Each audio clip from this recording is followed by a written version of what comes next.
宋老板，迟到了，路上耽搁了。我退路呢？你给我想好了吗？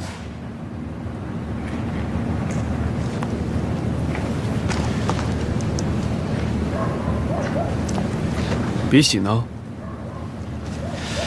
车上呢。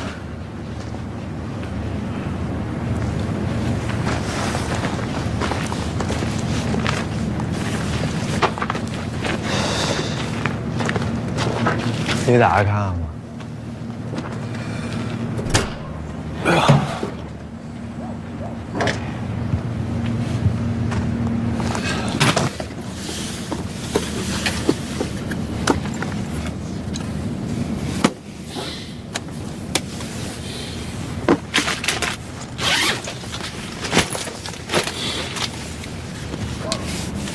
先退路。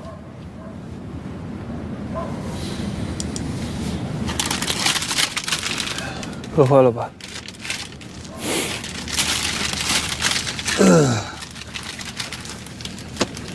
钱、护照。那要是这样，咱还按老规矩来。我这货呀，该给你出还给你出。你说，都给我做的这么周到了，我也不能给您掉链子，是不是？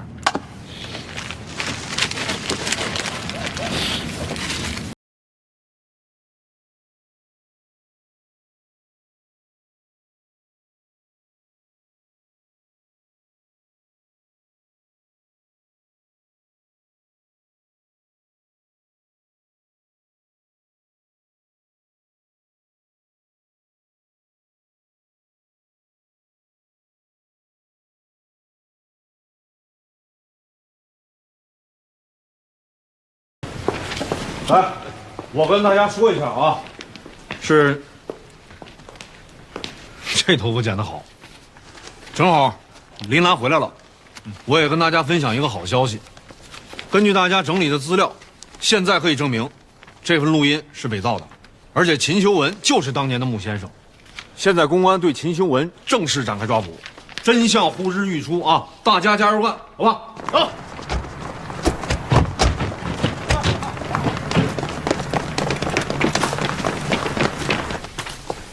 我们不会放过一个坏人，更不会冤枉一个好人。加油！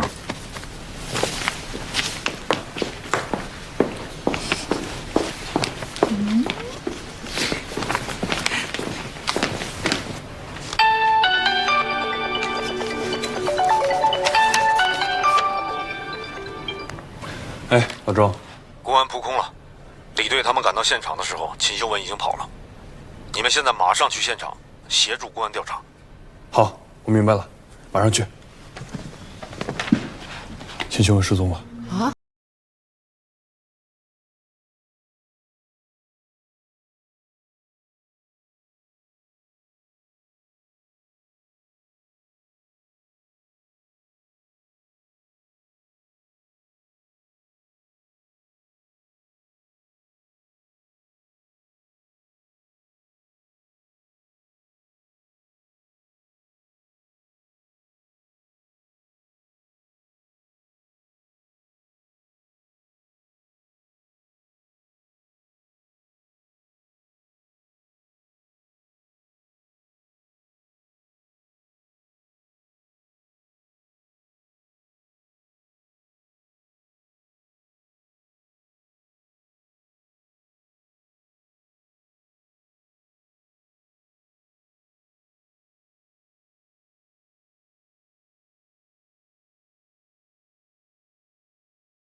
车怎么这么眼熟呀？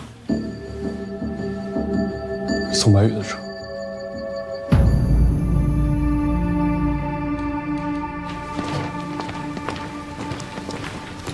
宋律师，涂大队，是什么案子？还劳烦你亲自跑一趟。我手里的确是有个案子，但找你了解一下情况。请说，知无不言。秦修文，认识吗？认识。你跟他最后一次见面什么时候？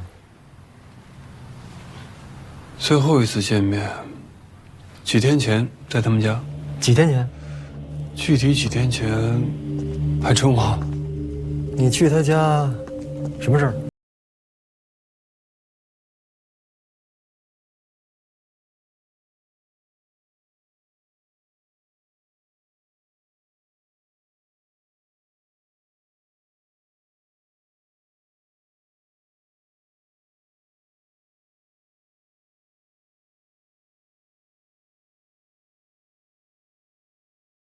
是一份保护受想委托书，因为主体的合同内容呢还没有确定，最后合作关系还没有形成。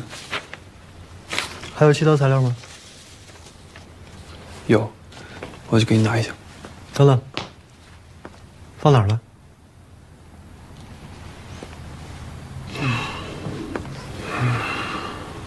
柜子的第4面门。是。这个合同我们需要回去备个案，然后我也还给你，啊。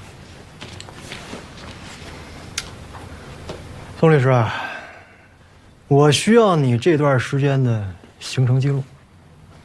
没问题。还有，宋律师，这段时间就不要离开汉江了。也许用不了几天，我们还会再见面的。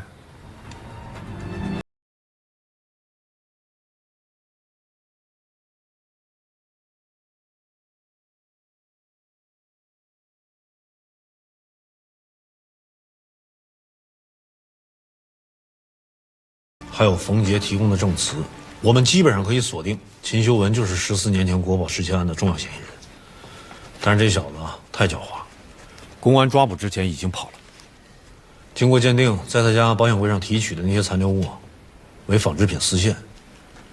这些纺织品丝线跟市面上文物收藏锦盒的那些材质啊有较高的相似度，所以呢，我们可以推断。秦修文很有可能带着这些非法获取的文物已经潜逃了。为了不使咱们的文物流失海外，必须找出突破口，揪出秦修文。都听见了吧？干活去吧！去干活，别愣着了，找出秦修文。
怎么起这么早啊？你起来了？我睡不着，稍等一下，马上就好。怎么了？我们到底什么时候能走啊？再等等。再等等。我们到底在等什么呀？现在钱还不够。这些钱已经够我们在国外过得很好了呀。别那么贪心嘛。我觉得只要我们一家能在一起，就是最好的日子。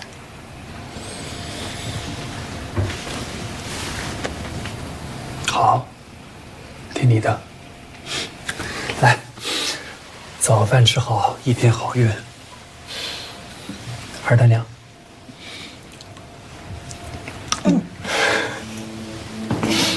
清晨5时许，在我市郊区东韩海运码头附近发现一具男尸，死者马振强，无业，死因不明。由经过此地的热心市民发现并报警，目前警方已经就此展开。今天赵总找我，我得先回公司。我怕来不及，我先走，你慢慢吃，吃完再走。吃好以后也别收拾，晚上回来我收拾好吗？我爱你。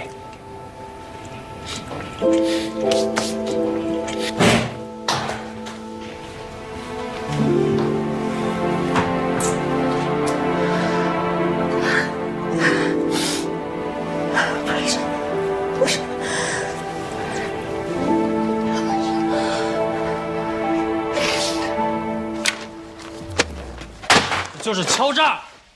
宋律师，这种事情怎么会摆在我面前？毕竟公司的确对周围村子造成了破坏。宋律师，我1分钱也不给。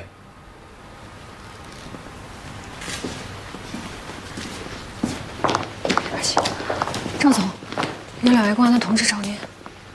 我们是汉江市公安局的，赵东成，我们现在怀疑你跟一起杀人案有关，请你跟我们回去协助调查。警察同志，我不知道你们为什么会突然来找我，这件事情我要跟我的律师商量一下。宋律师，这件事情我应该怎么办啊？我听到了，李队，先配合警方调查，后面事情我来处理。走吧。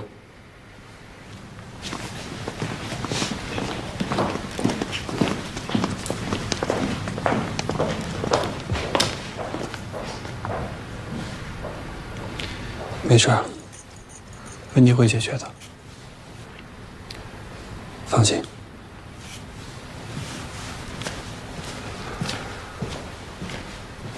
几天前，我市又发生了一起杀人案，公安在现场找到了带指纹的凶器，根据指纹锁定了东韩集团智捷环能有限公司法人代表赵东成，但赵东成坚称自己没有杀人，也提供了不在场的证明。根据调查，赵东成也确实跟死者没有交集，应该是跟股票有关吧。继续。我们在现场发现的这个锦盒和在彭娟家发现的那只锦盒从形状和大小上基本吻合，而且跟秦修文家的保险柜里的织物具备统一性。那不仅跟古平案有关系，还跟他背后的古董走私集团也有关系，这重大发现呀！重大发现，好玩着呢啊！好好看看，看看有什么新发现，给公安辅助。江姐，给他们介绍一下死者情况。死者是一名外号叫大马的货车司机，涉事车辆就注册在大马的名下。死者的死亡时间是在案发当天的凌晨3到5点。我们在死者的腹部发现了致命伤，可以确定为他杀。公安在发现尸体的时候，尸体已经被野狗吃了一部分。刘浩，有什么想法？继续。公安在现场还发现了5个烟头，与死者的 DNA 是一致的。死者的面部有淤青，有皮下出血，死因是因为肝脏破裂而导致的失血过多。现场发现的3棱刀与死者的伤口也一致。另外，死者身上有多处的撕裂伤，现在已经确定是犬类动物所导致的。哎，我看到现场就有这些肉屑，是野狗咬完之后留下来的人体组织吗？不是，是猪肉。猪肉。公安在现场发现肉屑的脂肪颜色和肌肉组织与人类不一样，进一步的检测之后，可以确定肉屑是猪肉。我看过公安的检测报告，没有任何问题。是为了吸引动物，破坏现场痕迹。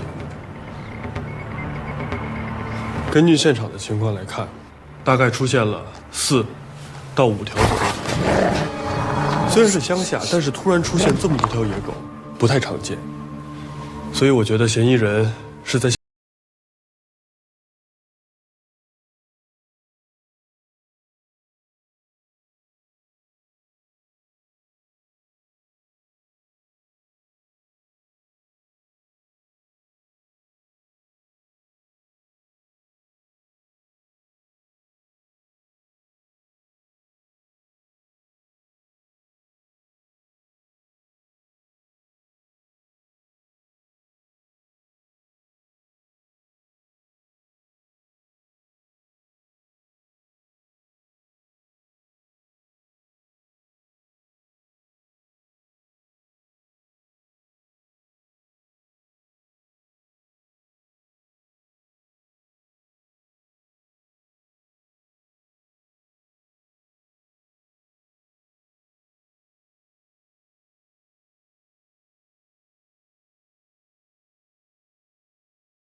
李队，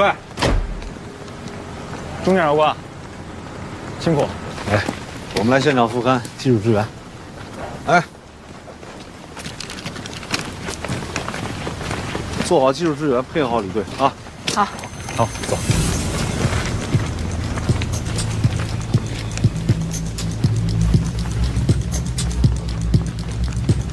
从案发现场的情况来看，死者死后有被拖拽的痕迹。应该是凶手为了干扰我们侦查，故意制造的混乱信息。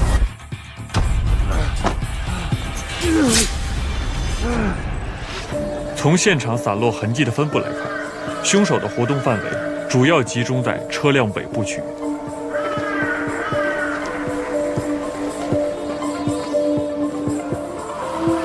也就是说，凶手杀完人之后，并没有匆忙逃离现场，反倒在现场进行了长时间的逗留。很有可能是个惯犯。不要预判，留下大量清理现场的痕迹，只能说明凶手心理素质过硬，且具备超出常人的反侦查能力。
车辆的两处损伤都是清晰的证据。最后，在这个位置完成了最终的杀人动作。不过很可惜，这个位置的痕迹被清理得很仔细，拿到的线索十分有限。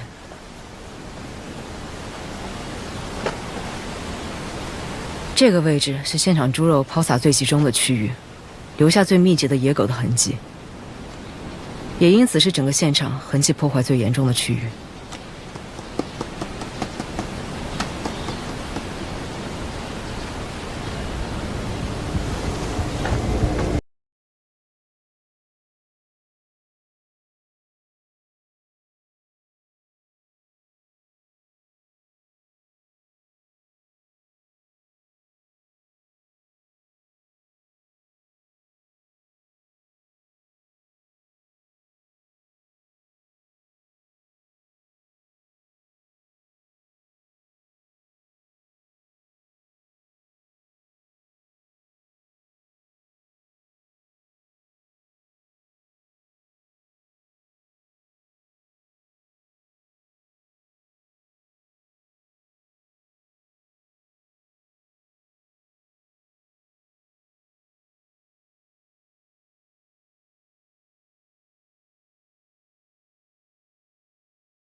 都有关联。秦修文保险柜里的锦盒出现在了大马的货车上，而秦修文失踪前见的最后一个人就是宋白宇。如果宋白宇确实从彭娟家拿走东西的话，那宋白宇会不会是这个链条上的顶端人物？那秦秀文呢？秦秀文可能只是链条中的中间层，他之所以和宋白宇联系，是文物鉴定。但是你想啊，冯杰和秦修文交易是在10几年前完成的，那个时候的宋白宇还在香港读书，还是个孩子呢。现在推定宋白宇有嫌疑还是太牵强，你这几条推理之间的关联未免也太巧合了。这巧合有时候也是疑点。哎，可以啊，这话我记住了。有潜力，看好你。你怎么来了？谁让你进来的呀？哦，我来处理别的案子，顺便找一下允浩。要不我出去等你？行，我下班了，去吧。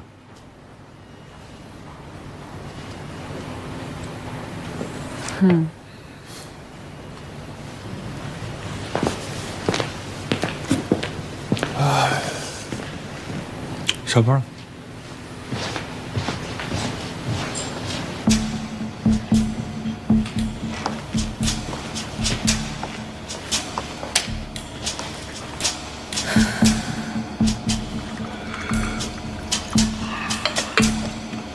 行啊，这手艺不错，也快赶上我了。豆子不错啊，尝尝。觉得好啊，我给你分了一包。回去慢慢品。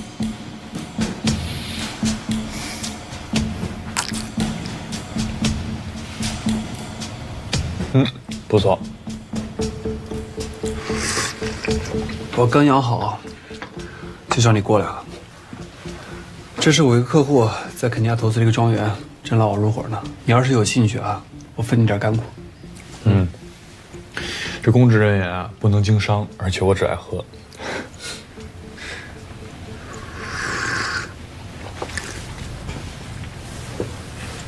秦修文失踪了，警方找过我了。怎么，怀疑到我头上来了？老宋，这工作上的事儿不能说，啊。咱们两个好久没有坐下来聊会儿天了。既然说到工作，我就多说一句。你离职的事情，我真的不能左右我客户的行为。我就是做我律师该干的事情。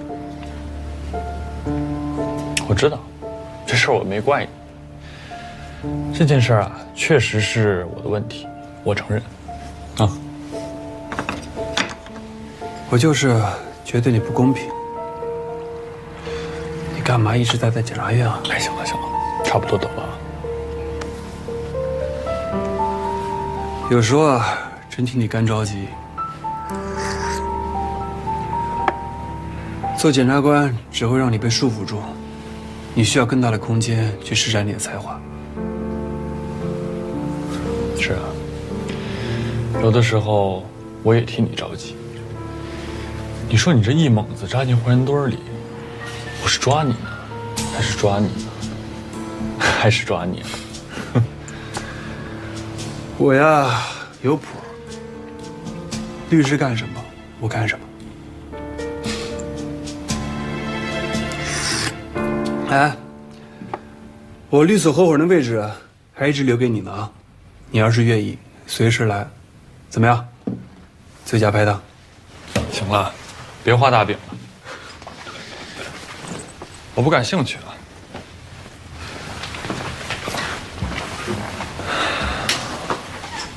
老宋，有件事儿，你知道秦秀文的下落吗？你还是不相信我？我要是知道，我第一时间告诉警方。但是有的时候，这巧合就是一点。走了。啊？豆子带上。不用了，挺贵的，你自己留着喝吧。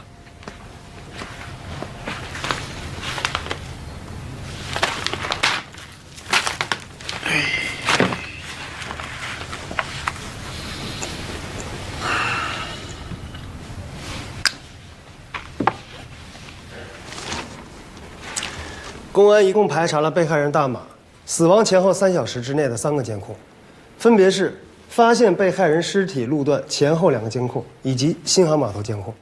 在这段时间内，这条路上一共经过了32辆机动车。公安做了实地实验，就这条乡间小路，晚上能见度极低，确实看不见路两侧的东西。开夜道正常，继续。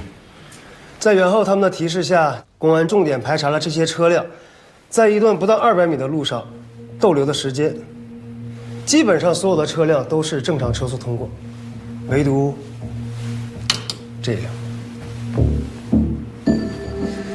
驾驶员是个女性，不到200米开了1个小时，那肯定是停留的呀。没有停留，而是直接开进了码头。这辆车注册在智捷环能公司名下。经过调查，这名女子名叫温婉，是赵东成的秘书。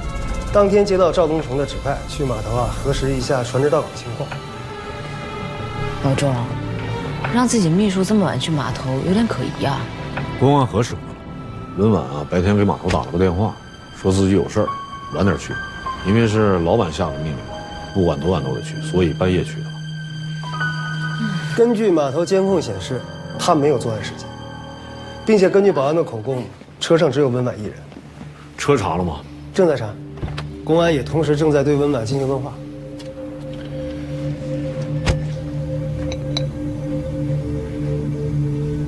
你们之前不是已经找我问过话了吗？这种问话很常见，你不用紧张，把你知道的情况再说一遍就行了。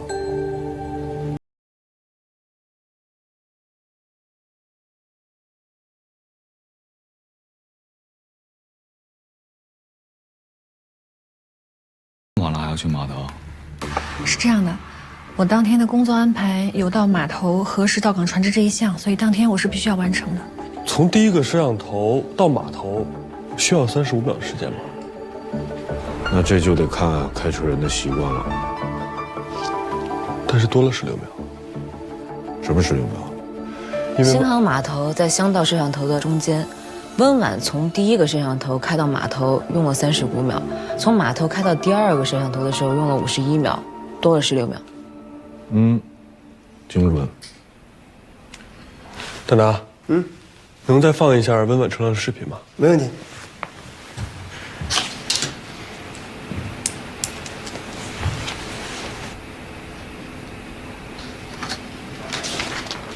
可以了，谢谢。老周，从这个视频来看，温婉驾驶比较平稳，驶入和驶出的距离差不多，但是时间差了16秒。温婉应该在路边停了16秒，她或许是在等某一个人，但那个人并没有按约定的时间到上车的地点，或许是什么事情没办完，比如说布置现场。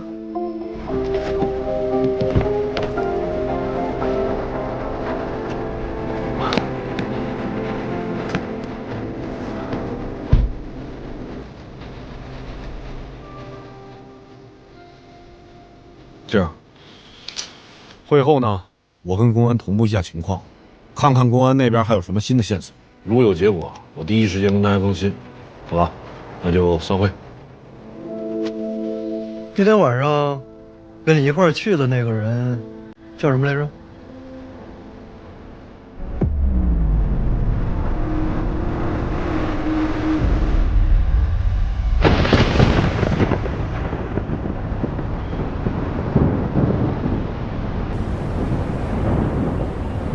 今晨5时许，在我市郊区东韩海运码头附近发现一具男尸，死者马志强，无业，死因不明。由经过此地的热心市民发现并报警，目前公安机关已经就此展开密切调查。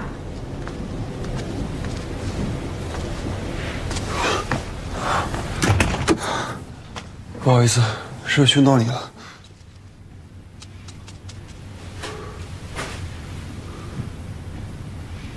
今天警察找我过去问话了。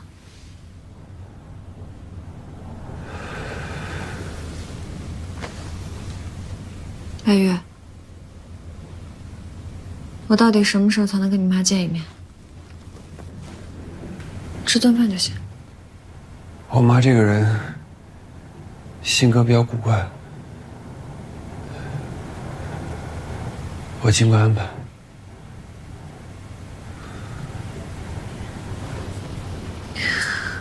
我就猜到你会这么说。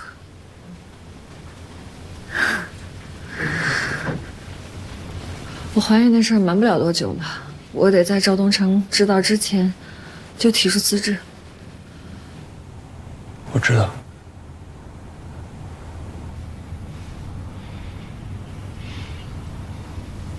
那我先睡。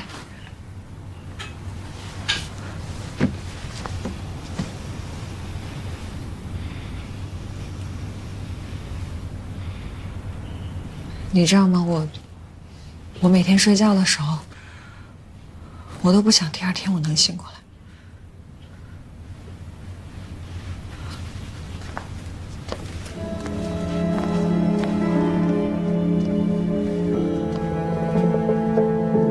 去码头啊，是这样的，我当天的工作安排有到码头核实到港船只这一项，所以当天我是必须要完成的。哎呦，真够辛苦的。当天你是怎么去的？开公司的车。那天晚上，跟你一块儿去那人叫什么来着？没别人啊，就我自己。今天你就是替赵总来视察工厂的？不是吧？再讲讲。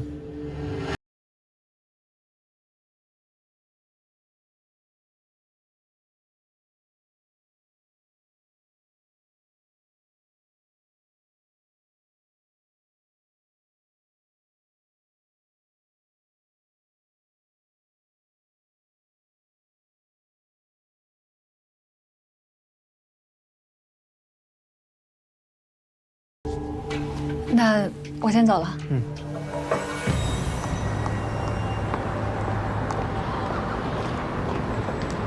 温婉的车检查完了，说是去完码头之后的第二天就去洗了车，而且连内饰都清洁过。温婉一定有问题。稍后我把信息同步给钟检察官。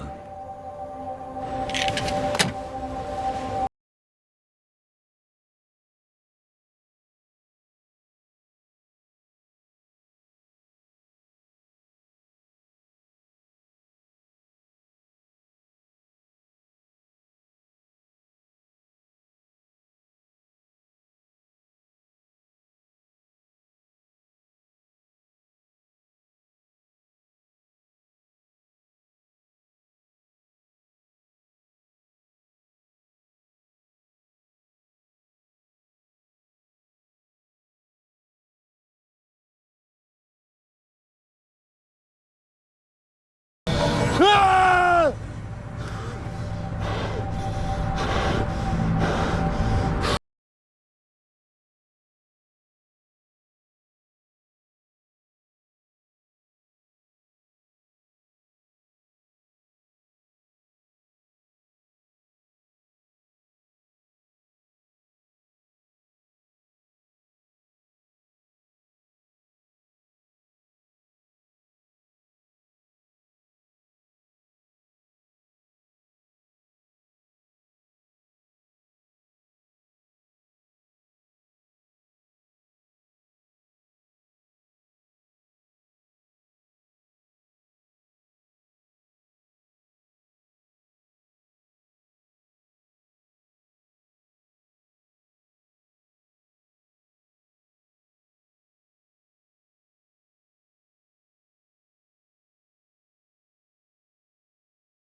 老板，不好意思啊，我回来了晚了。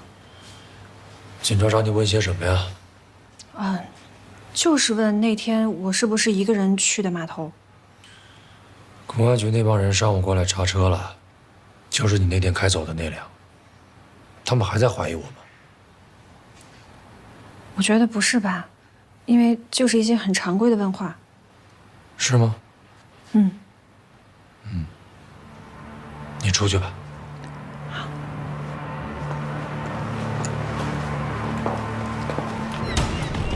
我们已经找温婉问过话了。虽然我们查到了他案发第二天的可疑行为，但这些都无法构成有效证据。走雷伟。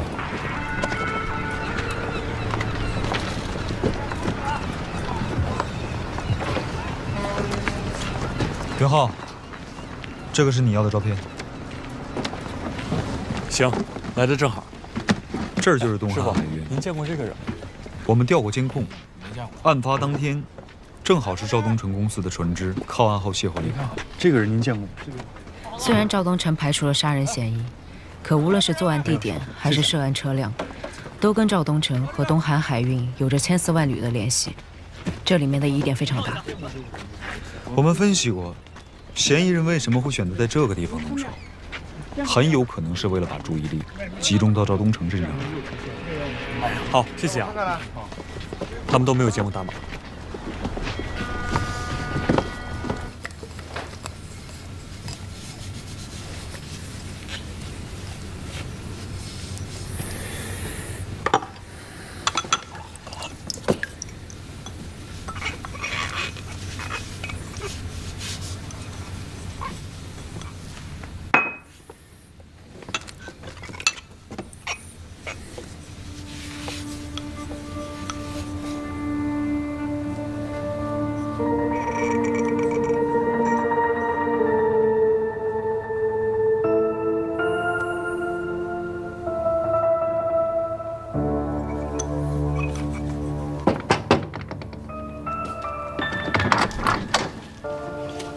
大晚上的干嘛呀？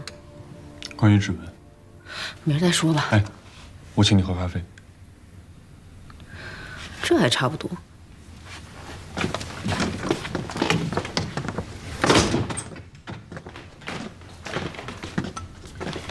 这个咖啡杯上啊有我的指纹，如果你想提取指纹的话，你得用什么办法呀？最简单的办法就是紫光灯照，或者说点熏法也可以。那点熏法的原理是什么？这指纹是由皮脂和汗液构成的，点针器与汗液形成吸附作用，然后溶于油脂，从而就会出现棕黄色的线纹。哦，原来你今天是想说这个呀？嗯。哎，你过来一下，看我今天查到什么了。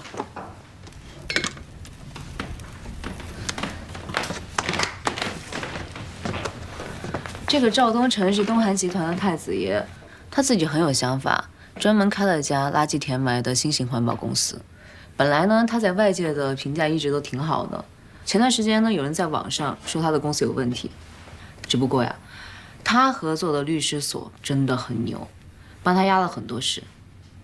你知道他跟谁合作吗？宋白宇。你想一想。在大马的死亡现场也发现了古平案的证物，即使赵东成没有杀大马，但是现场有他的指纹，宋白宇轻易就可以拿到他的指纹。这个宋白宇和古平案有千丝万缕的关系，只不过现在我们找不到证据。现在我们能做的是确定现场的指纹不是赵东成留下来的。然后我们就知道该怎么做了。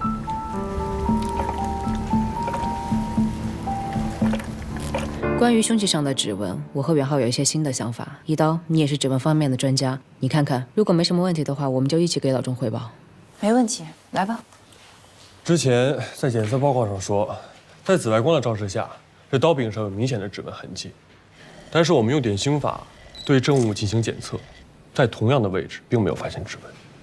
再把证物放入印3筒指纹熏显箱，同样的，我们并没有得到指纹。我明白了，这2种方法都没有提取到指纹，也就是说，这个指纹里没有油脂和蛋白质组织。你们认为这个指纹是伪造的？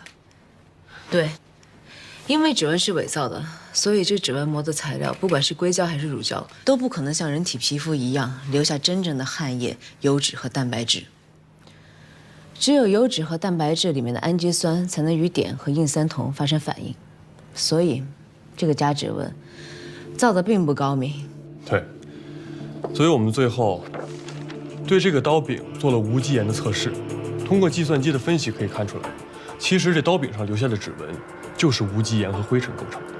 这就是说明这个嫌疑人是戴着硅胶手套，然后蘸了生理盐水，握住了刀柄，用这样的方式故意留下的指纹。而且这个硅胶手套上应该是保留了大量的水分，融合尘土之后，刀柄上的指纹会更加明显，用紫外光灯照很容易提取，所以在这样的情况下很难再分辨这个指纹的真伪。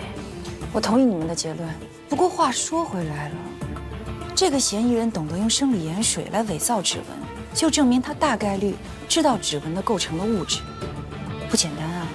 但是他并没有添加油脂和蛋白质，这就说明一个问题，它无法合成真实的行业。所以说，人体是最精密的仪器，就算再高超的伪。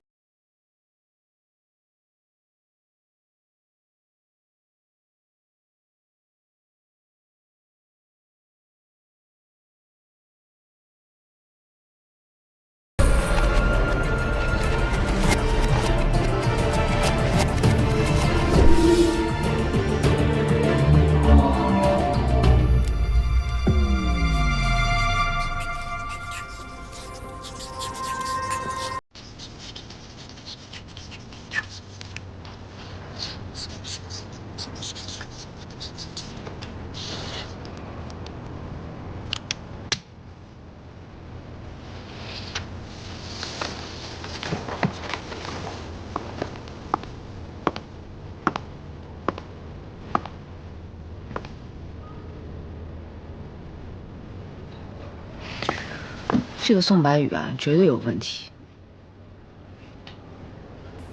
现在你明明已经怀疑他了，为什么不上报？现在还差一个关键点。初中数学你学过吧？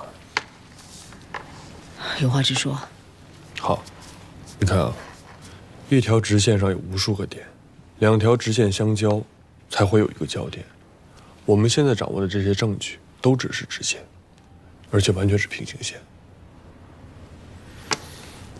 所以说，拿现在的这些证据说明宋白宇有嫌疑，都是不成立的。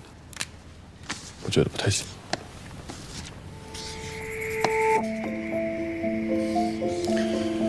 如果说拿到赵东城的指纹，并且进行伪造是一条直线的话，那么我们现在就需要另外一条直线，一条和其他直线有相交点的直线，也不是完全没有这条直线。你什么意思呀？我们现在掌握的证据只有这么多，有点难。你能直接给我个明示吗？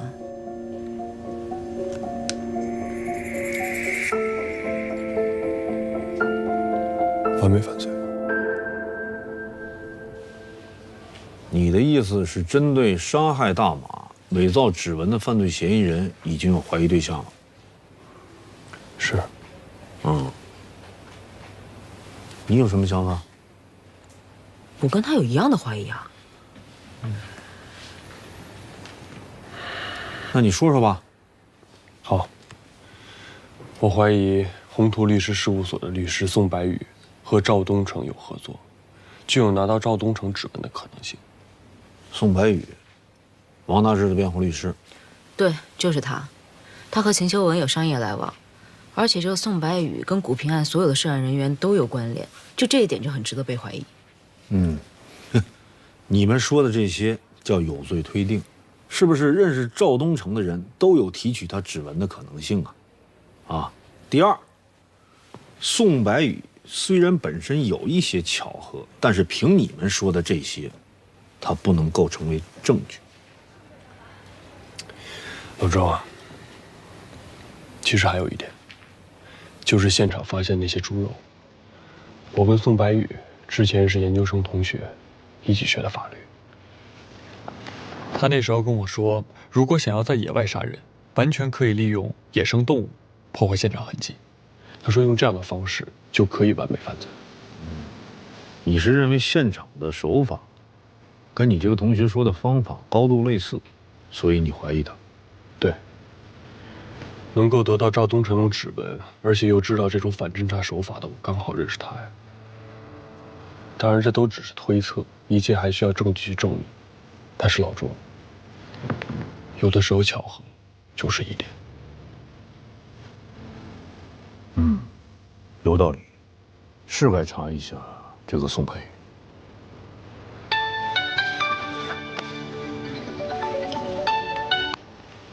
对，涂队。哦，好啊，这是重大发现呐。好，好嘞，好嘞，辛苦啊！哎。公安在进一步勘查车辆时，在副驾驶发现了一些毛发和一些极其小的纺织品纤维，样本都属于秦修文。现在正式锁定秦修文为第一犯罪嫌疑人。你们现在去协助公安调查。虽然说你们的怀疑也有道理，可是咱们处理案件还是要跟着证据走。好。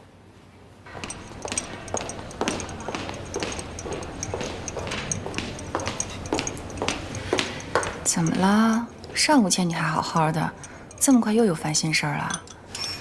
李元豪又惹你了吧？你别拿我寻开心了，我正郁闷着呢。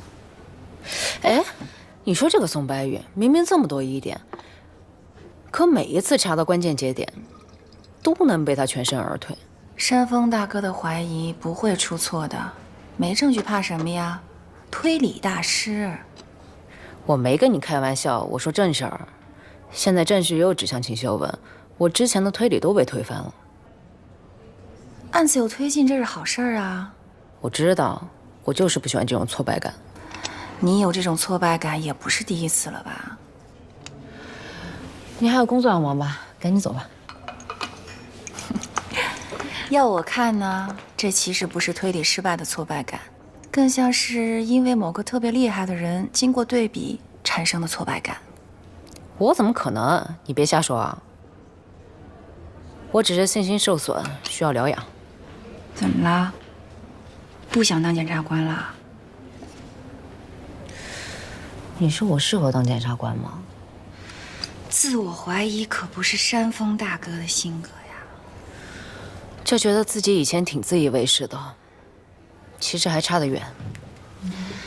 看到自己的不足呢，就证明你在进步，这是好事儿。可是你的优秀，大家都是有目共睹的。而且林兰，你的自信也是你优秀的一部分。还是我们一刀最好。这次除了找到秦修文的毛发，我们还复原了一处被清理过的血迹，就是这个。这枚掌印虽然残缺不全，但是我们可以通过它的位置还原大马死前的身体姿态。被害人当时在这个位置，由站立姿态遭到强力冲击，失去平衡，倒在地上，留下了这枚掌印。从掌印的轮廓来看，大马在死前的搏斗中十分被动，双方的实力悬殊过大。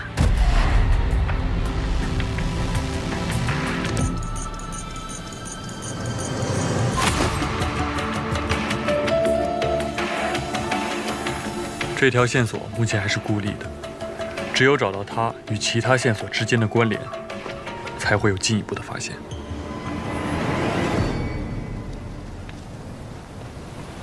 我明白你的意思，你想从已有的证据中下手，可货车的脚垫之前已经分析过了，毛发和纤维样本确实属于秦修文。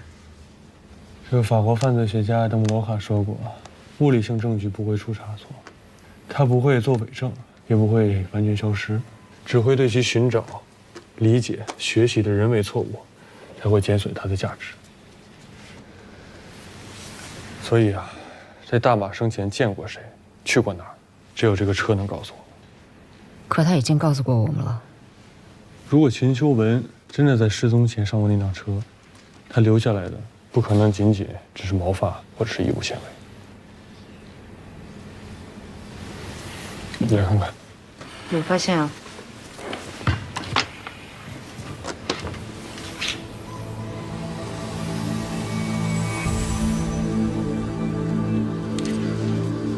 是海藻生物。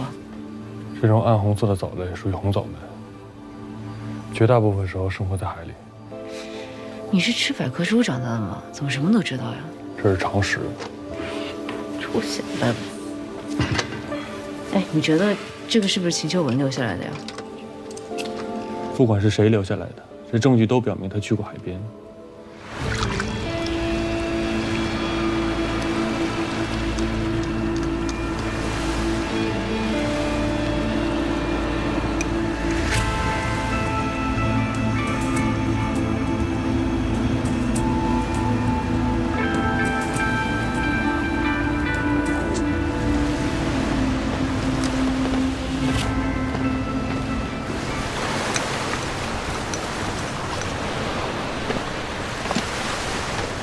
怎么样啊？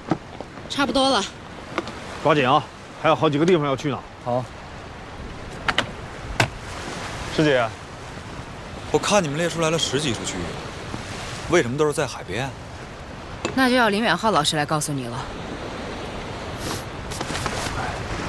是这样，我们放大了大马车内脚垫上的海藻物质，在这里面发现了灰色的颗粒，还有褐色的颗粒，基本可以确定，来自建筑工地的水泥粉尘，还有这些海边的砂岩。这些沙土应该是属于本市沿海，也就是说，大马在跟秦修文见面前。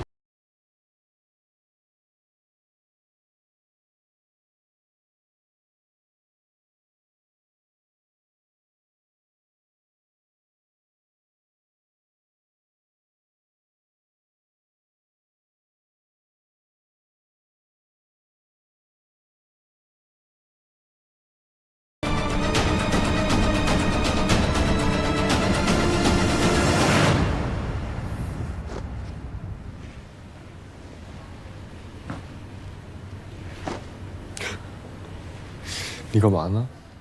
我就在想啊，他这么年轻力壮的，秦秀文打得过他吗？哎，你过来一趟。行了，别比划了，下班了。明天问问江妮，看看他那边有什么新的发现没有。哦。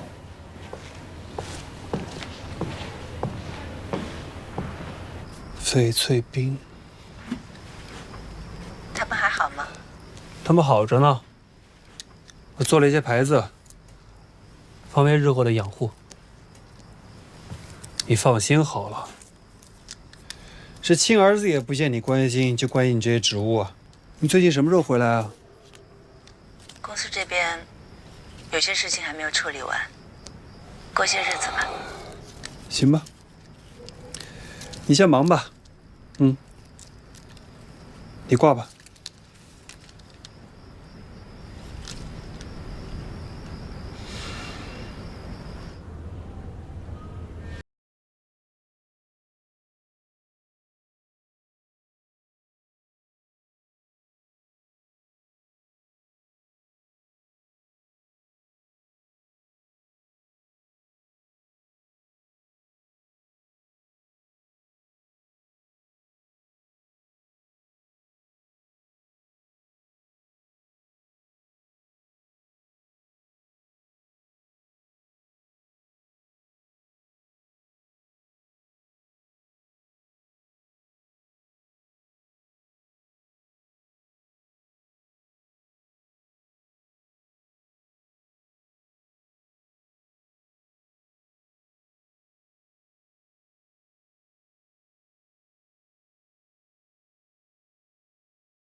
自入，它才有可能形成现在它的创口。可你这样使不上劲儿啊，它不符合人体的构造。哎，好玩是吗？老周，以大马身上伤口来看，这个凶器得是从斜上方刺入的，所以这个嫌疑人的身高必须得在1.85米以上，才有可能造成这样的倾斜角。根据这个实验结果来说，这个秦修文不是嫌疑人。哎，有这种可能吗？就是两个人搏斗，由于角度特殊造成的。很难，以秦秋文的身体素质，他根本就打不过大马。如果他们俩真打起来了，大马一拳就把他干倒了。而且以现在凶器刺入的角度，这个秦修文他不可能以这种姿态来杀死大马。秦修文身高1.75米，死者的身高跟我差不多。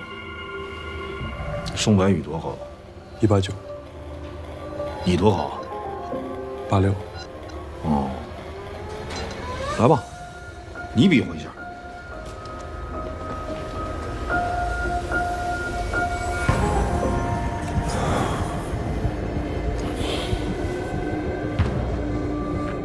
啊！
你还好吗？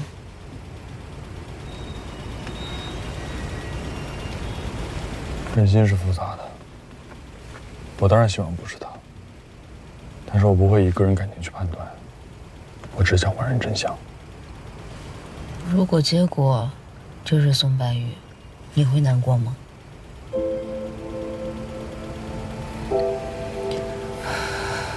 我也有过这样的感觉。秦秀文的事情，对我来说也是个打击。就是你信任的人，根本就不是你想的那个样子。你珍视的人离你越走越远，你却无法靠近。如果再能遇到秦秀文，我只想问他为什么要这样做。理由呢？我觉得他一定是另有苦衷，不然不会如此。不，无论什么理由，他都不应该走错路。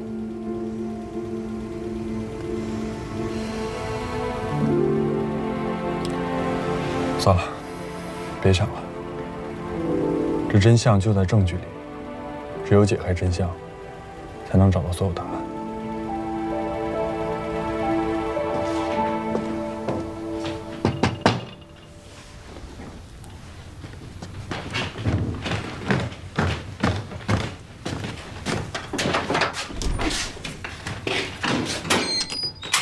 哎，在门口就闻到咖啡味儿了。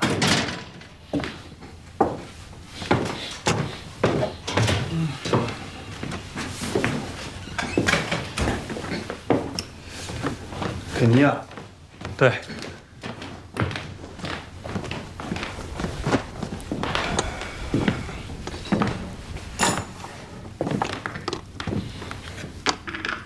哨子给你你不要，非得自己买，何必呢？自己喜欢的东西啊，得自己去得，它才舒服嘛。你呀，就是倔。来尝尝。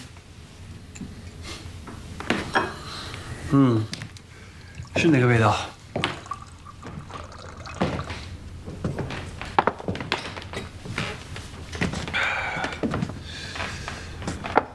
说吧，找我什么事儿啊？不可能只是喝咖啡啊。就是想跟你聊聊完美犯罪。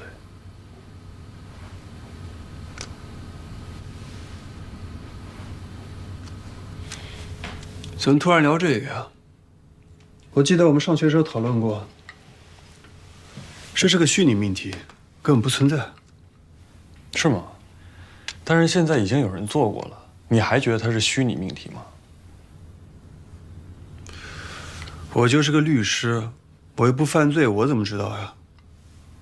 老宋，我告诉你啊，这个完美犯罪只是一时的，罪犯制造证据，而我们发现证据，这只是时间的问题，但是最终我们一定会赢的。法律才是唯一的赢家。但是法律从来不会保护违背它或者试图利用它的人呐。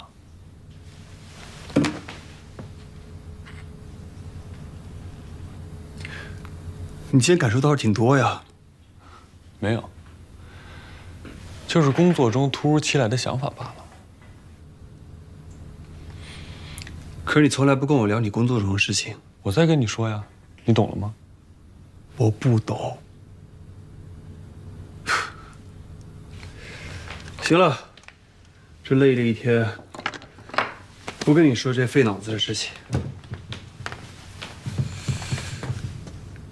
不过啊，有2个字我倒是挺喜欢的，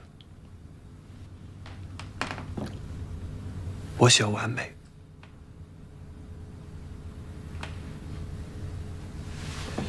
咖啡我喝了啊。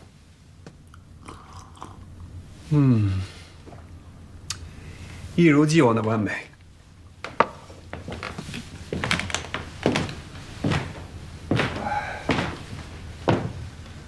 我还得回到公司。以后啊，不要老是讨论这种严肃话题的时候再找我。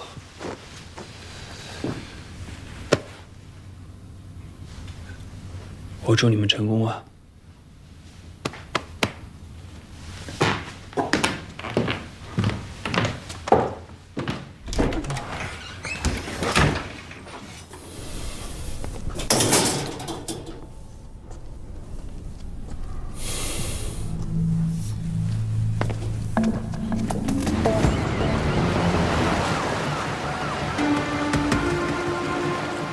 所有人，周围都查一遍，仔细一点。同一性报告出来了，我们搜集了6号样本海岸，沙土的成分和地毯上的一致。好，把报告交给老钟，咱们收工。小崔，你带着大家伙去那边。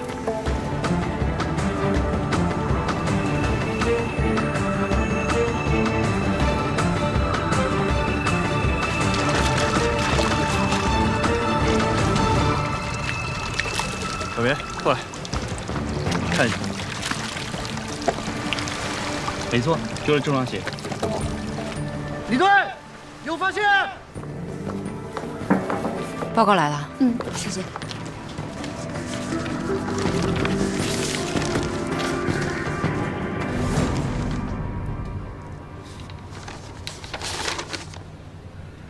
这个是秦秀文的指甲。对，公安法医已经出过鉴定报告了。公安在你们确定的海洋断边发现了秦秀文的痕迹，在一个工地的监理工程师那。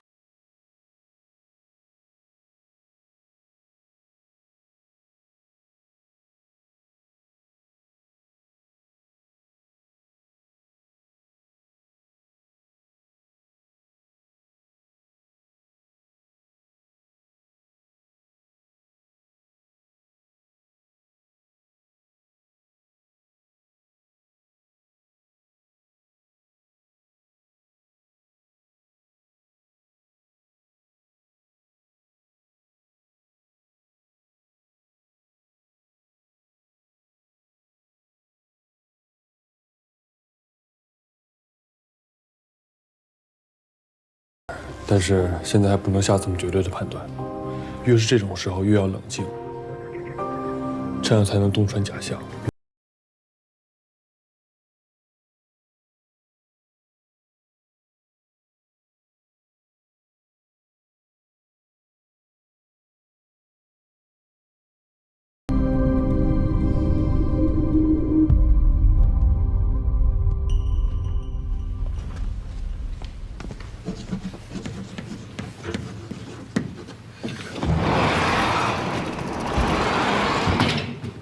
所以证据链的完整才是最重要的。我们设想一下，如果在一个犯罪现场，犯罪嫌疑人的足迹、生物组织等等证据都被野生动物、天气或者人类活动破坏了，如果野生动物、天气或者人类活动都是被设计和控制的，追寻者追寻答案的过程也是被控制的，那这是什么？我们都知道，证据问题是诉讼的核心问题。如果证据不足以还原事件的本来面目，那就无法进行裁决。只要可以利用证据或者破坏证据导致证据链不完整，那就无法进行诉讼。而此时，追寻者追寻答案的好奇心会使他进入预设的跑道当中。他在跑道上看到的每一个风景，都是被设计的，这就是完美犯罪。不可能。为什么不可能？本来就不可能。你说的这些只存在于理论，实际中根本完成不了。人只要活动，就一定会留下痕迹。你就算智商再高，也不可能超越自然规律。消除痕迹就会留下消除痕迹本身的痕迹，那破坏痕迹也是一样的。但是追求证据的人不会永远被诱导。像你说的这个完美犯罪，或者说是试图操纵他人的犯罪行为，根本就是幻想，那是虚拟命题，不存在的。不错，不错，不错，很精彩，感谢两位同学的辩论啊。同学们，以证据链的还原为主题，每人一篇论文，下周交啊。来，下课。